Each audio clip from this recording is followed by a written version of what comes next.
For many years, humans have paid to be scared, from thrill rides that flip you upside down, to skydiving, putting you in free fall, to roller coasters that turn you, flip you, and launch you.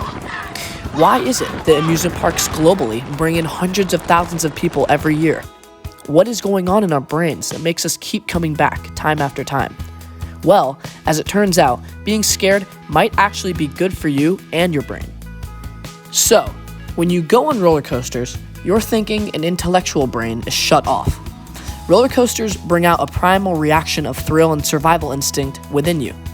When on a coaster, our sympathetic nervous system, which is the system responsible for your fight or flight mode and dictates blood pressure, heart rate, and breathing rate, is fully activated. This causes a waterfall of chemicals to be released in our brain and throughout our body. People tend to remember their roller coaster rides in vivid detail. One of the reasons behind this is that one of the chemicals released when you ride roller coasters, dopamine, has a strong memory boosting effect.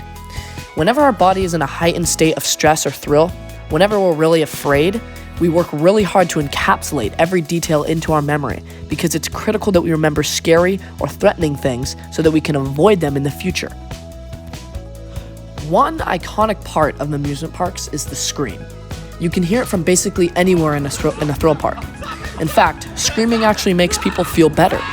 Studies show that when we scream, we increase our range of vision, we have faster eye movements, and we have a heightened sense of smell because we're breathing rapidly through our nose.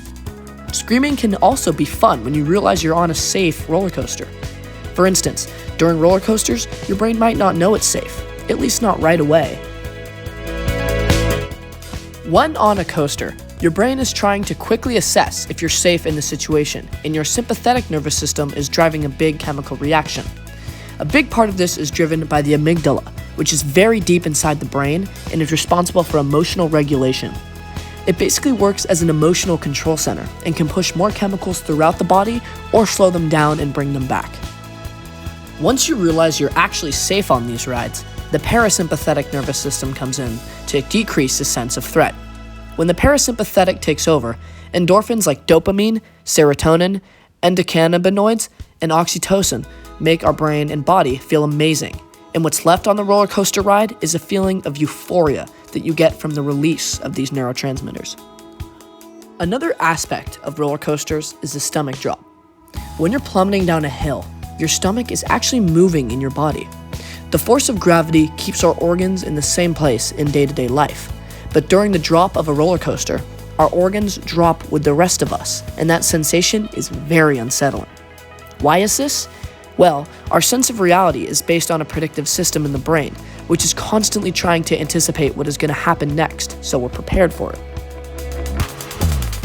One of these systems that helps with predictions is the vestibular system, located deep in our inner ear. This system supplies data on balance to inform predictions so we stay upright. But roller coasters derange this entire system, which in turn disrupts our proprioception, or our sense of where we physically are in space. Roller coasters essentially do a great job at confusing our neurological systems. When you choose to do something scary, when you choose to really push yourself, when you decide to get on that scary roller coaster you're not so sure about, you gain a sense of confidence that makes everyday challenges seem like not as big of a deal. The confusion and fear roller coasters bring to our brains actually help us deal with anxiety, phobias, and insecurities in day-to-day life. And that's why I see roller coasters through this definition. One part thrill, one part self-care.